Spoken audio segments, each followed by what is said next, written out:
Hello, everybody. Good to see you again. I hope you are understanding the sessions and or the lectures that you are listening online through our video channels.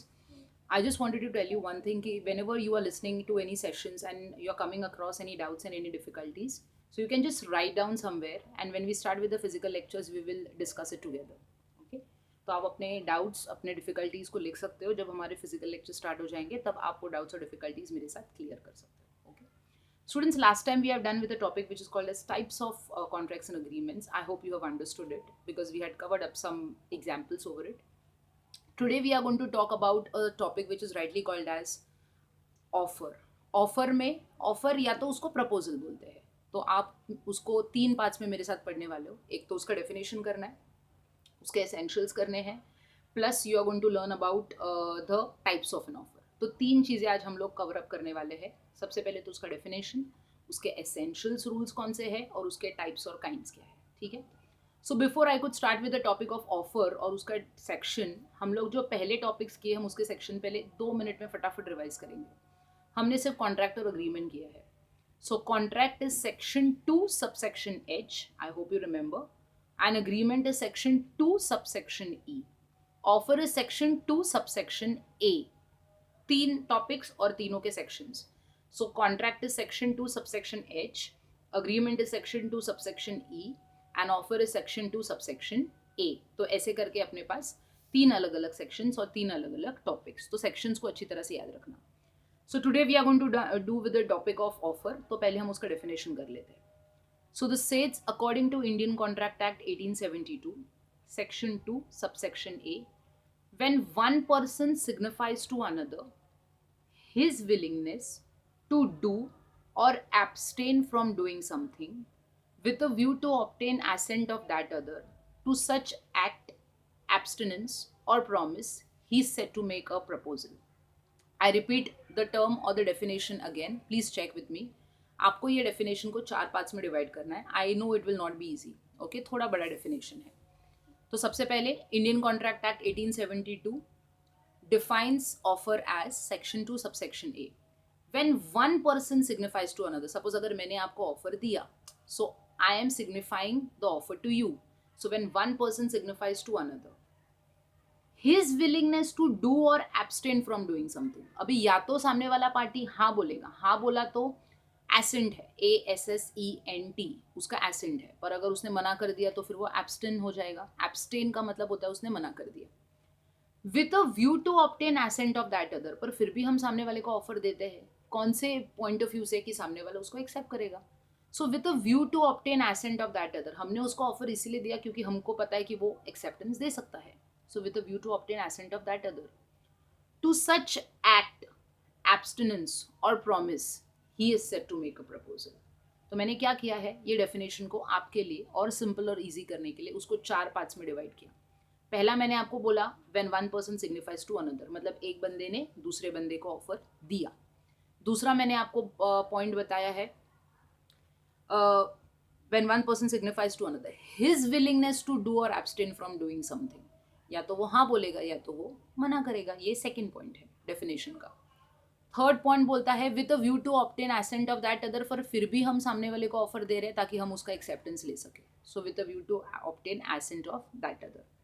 और last point है to such act, abstinence और promise, he is said to make a proposal. तो आप वो definition को 4 parts में divide करके उसको पढ़ सकते हो. लास्ट वाला स्टेटमेंट जरा मैं वापस रिपीट कर रही हूँ. टू सच एक्ट, एब्सटिनेंस और promise, he is said to make a proposal. मतलब अगर सामने वाले ने एक्सेप्ट कर लिया तो वो एक्ट हो जाएगा बराबर. उसने मना कर दिया तो वो एब्सटिनेंस हो जाएगा. और दोनों अगर फ्यूचर में परफॉर्म करने वाले हैं तो वो प्रॉमिस हो जाएगा. तो एक्ट मतलब एक्सेप्टेंस मिल गया, एब्सटिनेंस मतलब सामने वाले ने मना कर दिया, प्रॉमिस मतलब दोनों कॉन्ट्रैक्ट बना के रखेंगे, फ्यूचर में जाके परफॉर्म करेंगे तो फिर वो प्रॉमिस हो गया. तो इसको प्रपोजल बोलते हैं. Easy.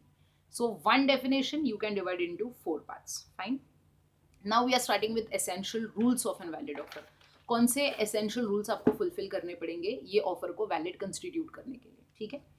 So we start with the first one. It says it must be capable of creating legal relation. अगर आपको याद है तो फर्स्ट वाले आंसर में एसेंशियल्स और वैलिड कॉन्ट्रैक्ट करवाते वक्त उसमें एक पॉइंट था एसेंशियल्स का, दैट वाज लीगल रिलेशन. मैंने उसमें आपको मेरे बर्थडे पार्टी का एग्जांपल दिया कि जब आप कोई मॉनेटरी रिलेशंस में आते हो सामने वाले बंदे के साथ, मतलब आप उसके साथ लीगल रिलेशन कंस्टिट्यूट करो. Like if it is between the mother and son or a mother and daughter, a father and son or a father and daughter, a husband and wife, so they constitute social relation. They do not constitute legal relation because they do not enter into any kind of a monetary term. Is it clear? So whenever you have to enter into any kind of a monetary term with this other person, then it constitutes a legal relation. So essentials of offer का सबसे पहला term बोलता है it must create a legal relation. Is it clear? Proper offer constitute होने के लिए तुम्हारा सामने वाले के साथ legal relation होना जरूरी है. Okay. The second point says it must be certain, definite and not vague. If I tell you go get oil, you go to the shop, shopkeeper को बोलते हो कि भाई oil चाहिए, वो कुछ भी आपको रिस्पॉन्ड नहीं करता है because even he is confuse तू उससे मांग क्या रहा है. तो पीपल और स्टूडेंट से इसकी मिस क्या है, ऑयल तो मांगा है तो वो उसको तो पता होना चाहिए ऑयल क्या है. हाँ पता होना चाहिए ऑयल क्या है, but the thing is there are different types and varieties of oil. तो तू स्पेसिफाई तो कर उसको कि तेरे को कौन सा ऑयल चाहिए.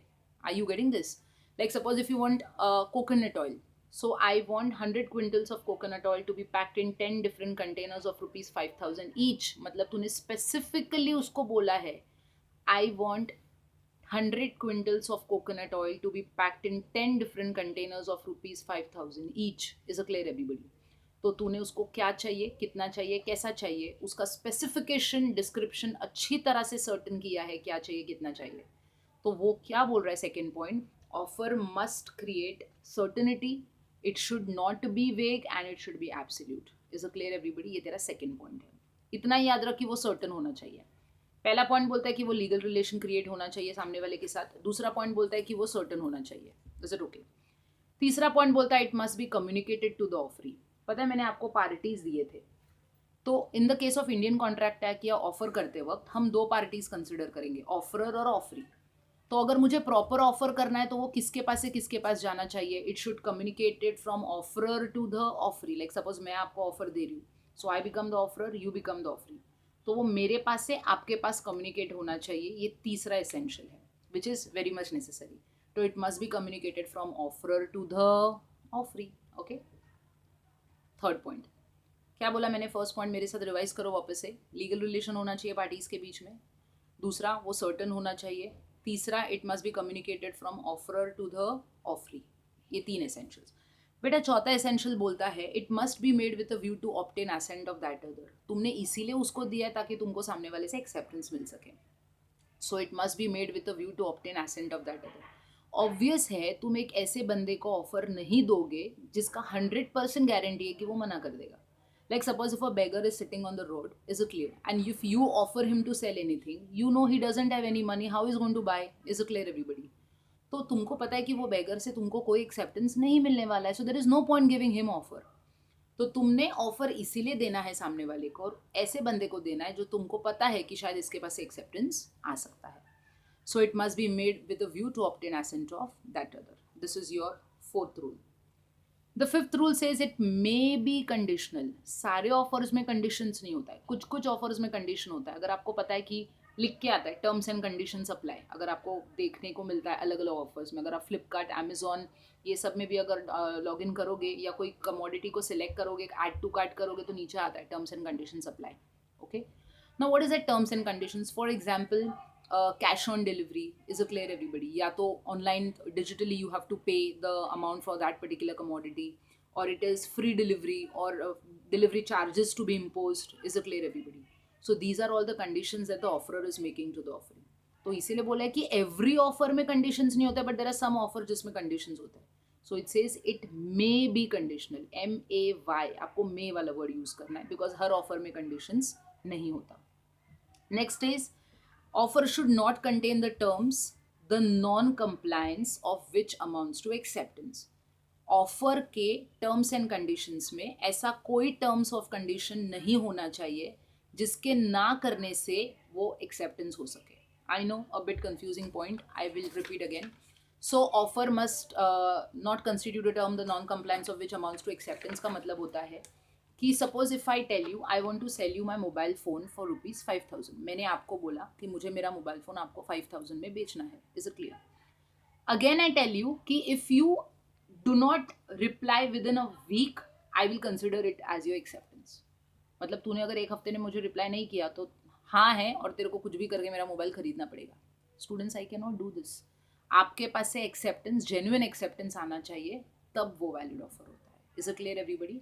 तो आप ना ही हाँ बोल रहे हो ना ही ना बोल रहे हो, तो उसका मतलब ये थोड़ी है कि मैं हाँ समझ लूँ. Is it clear everybody? So that should not happen. So if you are giving any kind of an offer, give that person the liberty कि वो अपने हिसाब से डिसाइड करे कि उसको एक्सेप्टेंस करना है, कब तक करना है, या उसको नहीं करना है. ओके तो अगर उसने हाँ भी नहीं ना बोला, ना भी नहीं बोला, तो हम उसका एक्सेप्टेंस नहीं समझ सकते.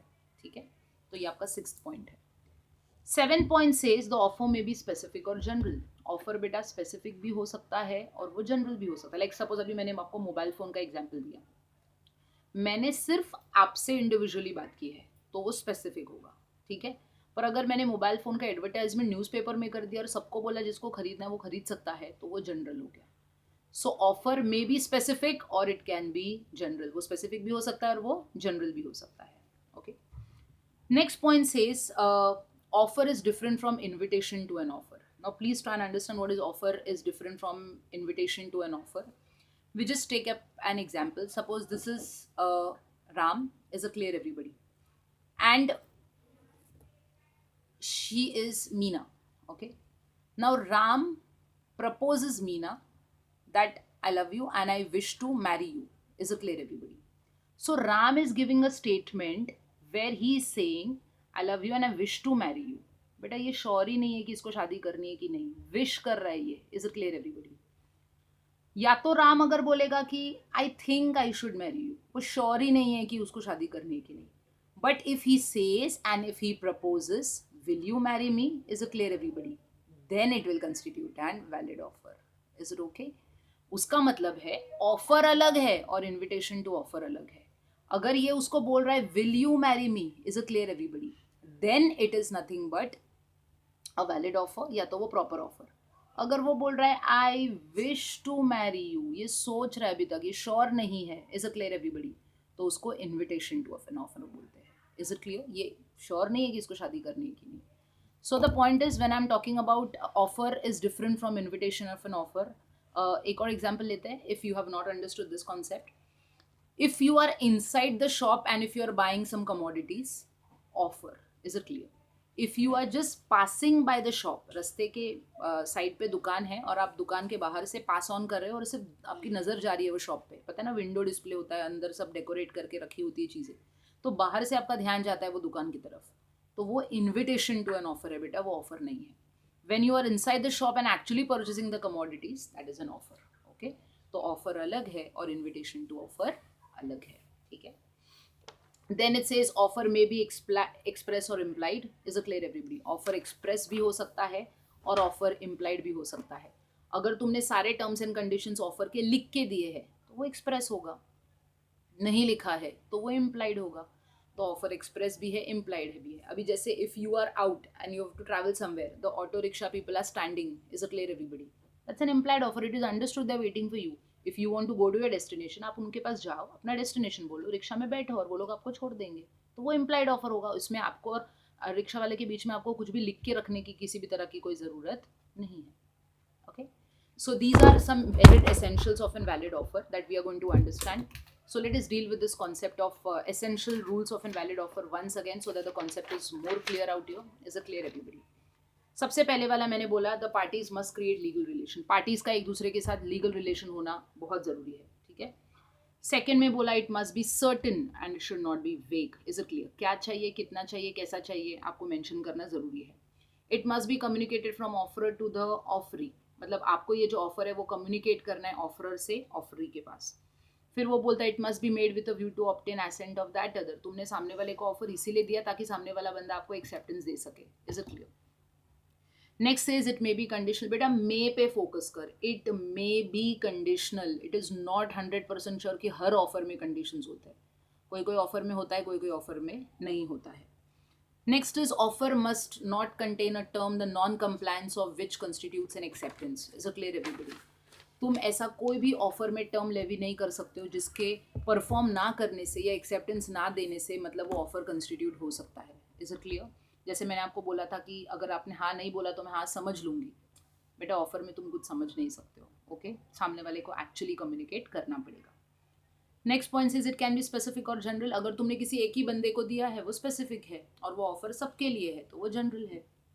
It says offer is different from invitation to an offer. मैंने आपको अभी थोड़ी देर पहले राम और मीना का एग्जाम्पल दिया जहाँ पे मैंने आपको बताया कि directly will you marry me is an offer, is it clear? I wish to marry you, so that is only an invitation to an offer, it is not an offer. Okay, तो offer और invitation to an offer एक दूसरे से अलग अलग है. And the last point says offer may be express or it can be implied.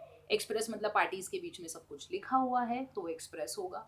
अगर orally discuss किया है उन लोगों ने या तो obvious है, imposed by law है, समझने वाली बात है, तो फिर वो implied offer होगा.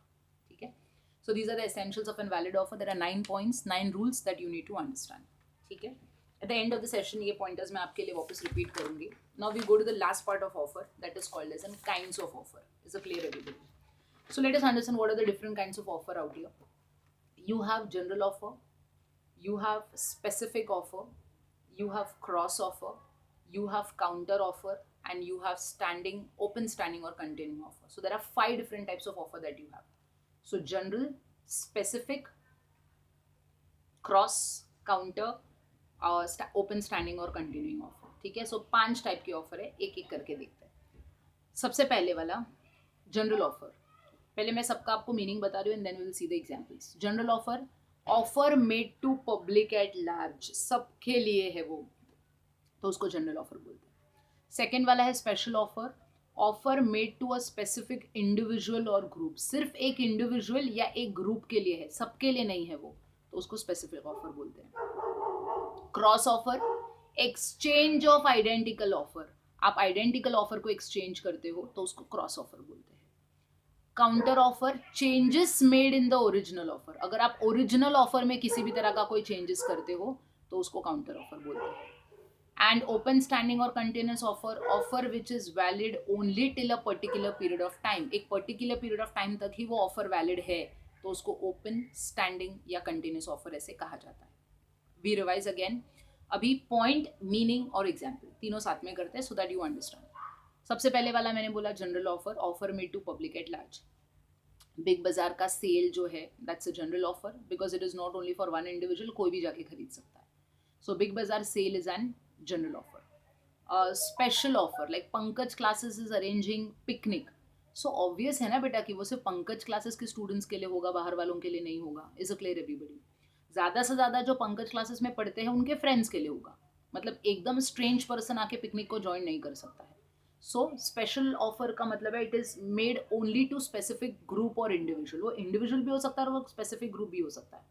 तो कोई दूसरे क्लासेस के बच्चे पंकज क्लासेस के पिकनिक को अटेंड नहीं कर पाएंगे. So that is only for the Pankaj classes. So that is a special offer. तीसरा मैंने आपको बोला cross offer, exchange of an identical offer. Exchange of an identical offer आपको पता होगा बहुत बार ऐसे होता है कि टीवी पे डिस्काउंटिंग सेल होता है, पुराना टीवी लो और नया टीवी लेके जाओ एट ए डिस्काउंटिंग प्राइस, तो उसको क्रॉस ऑफर होता है. बेटा क्रॉस ऑफर में जो प्रोडक्ट आप एक्सचेंज कर रहे हो वो सेम होना चाहिए, वो आइडेंटिकल होना चाहिए. Is a clear everybody? अगर मैं तेरे को मेरी गाड़ी बेच रही हूँ तो तू भी तेरी गाड़ी मुझे बेच रहा है. Are you getting it? So it is exchange of an identical offer, तो उसको क्रॉस ऑफर बोलते हैं. फिर आता है counter offer, changes made in the original offer. Suppose आप लोग शॉपिंग कर रहे हो और आप लोगों ने एक ड्रेस देखा जो आपको बहुत पसंद आया, तो आपने वो शॉपकीपर से पूछा कि भाई इसका प्राइस क्या है. He says madam it is 500 rupees और सर इट इज़ 500 रुपीज़. तो आपने बोला कि 500 कुछ ज़्यादा है, और इंडियंस आपको पता है बार्गेनिंग में बहुत होशियार होते हैं. तो वो आपने डिमांड किया उसको कि भाई ये 500 रुपये की जो कमोडिटी है या ड्रेस है उसको 350 में दे दे. वो बोल रहा है सॉरी मैडम नहीं मिलेगा. चल 400 में दे दे. वो मान गया. 400 रुपये आपने उसको 400 रुपीज़ पे किया, उसने आपको ड्रेस दिया. ये काउंटर ऑफर होता है ना. आप बोलोगे कि मिस क्यों काउंटर ऑफर? बेटा उसने ओरिजिनल ऑफर में ओरिजिनल प्राइस क्या बोला था? 500 रुपये. तूने कितने में बार्गेन किया? 400 रुपये में, और उसने 400 रुपये में दे भी दिया तुझे, तो उसको काउंटर ऑफर बोलते हैं. So any changes that is made in the original offer is a counter offer. तो ओरिजिनल ऑफर 500 का था और तूने जो उसका चेंज मांगा वो 400 में मांगा और उसने दे दिया. बेटा अगर उसने दे दिया तो वो काउंटर ऑफर होगा, बट अगर उसने नहीं दिया so that will not be a counter offer. ध्यान दो मैं क्या बोल रही हूँ. So counter offer is changes made in the original offer. तो अगर सामने वाले ने वो चेंज एक्सेप्ट किया है तो वो काउंटर ऑफर होगा, नहीं किया है तो फिर वो काउंटर ऑफर नहीं होगा. ठीक है. And the last is open standing और कंटिन्यूस ऑफर. फॉर एग्जाम्पल, कोई भी ऑफर जब एक पर्टिकुलर पीरियड तक ही वैलिड है तो फिर उसको ओपन स्टैंडिंग या कंटिन्यूइंग ऑफर बोलते हैं. आप ओपन भी बोल सकते हो, आप स्टैंडिंग भी बोल सकते हो और आप कंटिन्यूइंग भी बोल सकते हो. आप बोलोगे कि मिस वापस एक बार कोई example. Suppose if says the offer is valid only till 31 दिसंबर. मतलब तू 1 जनवरी में जाएगा खरीदने के लिए तो ऑफर वैलिड नहीं है. So the offer is valid only till 31 December. Is a clear everybody? So the offer is not valid till after 31st December. Okay. Suppose it says Diwali धमाका. Is a clear everybody? तो obvious है वो सिर्फ तुमको दिवाली में मिलेगा. Christmas में जाओगे थोड़ी ना दिवाली का ऑफर या डिस्काउंट मिलेगा तुमको. You will not get it. So the offer is only valid till a particular period of time. तो उसको ओपन स्टैंडिंग या कंटिन्यूइंग ऑफर बोलते हैं. ओके. I revise. 5 टाइप्स के ऑफर है. जनरल, स्पेशल या स्पेसिफिक बोल सकते हो, cross, counter and open standing or continuing. Okay. Offer, general offer, offer which is made to public at large, like big bazaar. Okay. Second was specific or special offer, offer which is made to individual, specific individual or specific group. तो उसको specific offer कहा जाता है. मैंने आपको Pankaj classes के picnic का example दिया. Okay. Cross offer, exchange of an identical offer. पुराना दो नया लो at a discount. Is a clear everybody? So that is cross offer. तो वो टीवी में होता है, फ्रिज में होता है, बहुत सारे इलेक्ट्रॉनिक्स में होता है, वीआईपी बैग्स में होता है. So there are many kind of an counter offer. I am sorry, cross offer. Counter offer is changes made in the original offer. आप ओरिजिनल ऑफर में जब कोई भी चेंजेस करोगे और सामने वाले ने वो चेंज एक्सेप्ट कर लिया है तो फिर वो क्या हो जाएगा? वो काउंटर ऑफर हो जाएगा. And the last is open standing and continuing offer. The offer which is valid only till a particular period of time. एक पर्टिकुलर पीरियड तक ही वो वैलिड है तो उसको ओपन स्टैंडिंग और कंटिन्यूइंग ऑफर बोलते हैं. ओके. वापस से सबका एक एक example. If I am talking about general offer, I said Big Bazaar का सेल और anything that you are buying from general store, so it is for everybody. Special, I gave you the example of Pankaj classes. So it is if a Pankaj classes is arranging any kind of a picnic, so it is only for the students of Pankaj classes. Cross offer, I told you, exchange of old for new is a clear everybody. Or TV, refrigerator, or it can be anything. Fine. Next, I told you about counter offer. Anything that you make changes in the original offer, that is a counter offer. And open standing and containing offer, which is valid only till a particular period of time. Offer valid till 31st March. तो obviously April में जाओगे तो वो तुमको offer नहीं मिलेगा. So that is nothing but open standing and containing offer. Okay. A short revision very quickly. सबसे पहले definition offer का.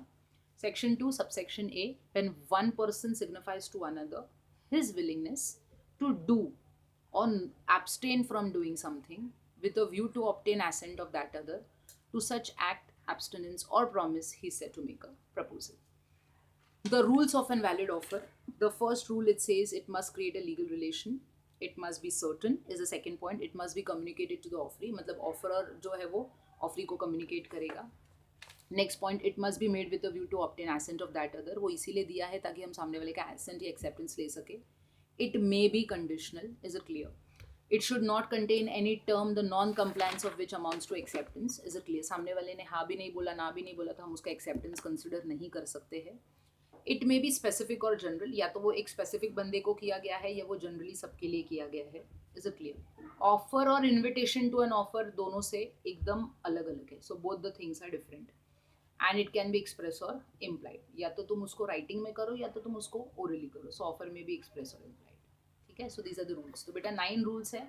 तो जब आप मेरा सेशन सुन रहे हो तो आप लिख के ले लो कहीं पे सो दैट आपको याद रहे. और मैंने हर चीज़ के साथ आपके साथ एग्जाम्पल भी डिस्कस किया तो आप वो एग्जाम्पल भी जॉट डाउन कर सकते हो. या आप कहीं भूल जाते हो तो आप बाद में वो लेक्चर को वापस सुन सकते हो. ठीक है? एंड टाइप्स ऑफ ऑफर, ये लास्ट है जिसमें 5 टाइप्स थे. इट वॉज जनरल, स्पेशल और स्पेसिफिक, कोई भी वर्ड यूज करो चलेगा, cross, counter and open standing और continuing offer. So these were the different kinds of offer. Is it okay? Is it okay, everybody? So if you have any doubts, I told you, please write your doubts and difficulties, and whenever we start with the physical sessions or physical lectures, आप वो doubts और difficulties मेरे साथ clear कर सकते हो. Okay?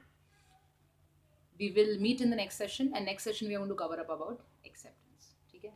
Thank you everybody. Goodbye. Stay safe.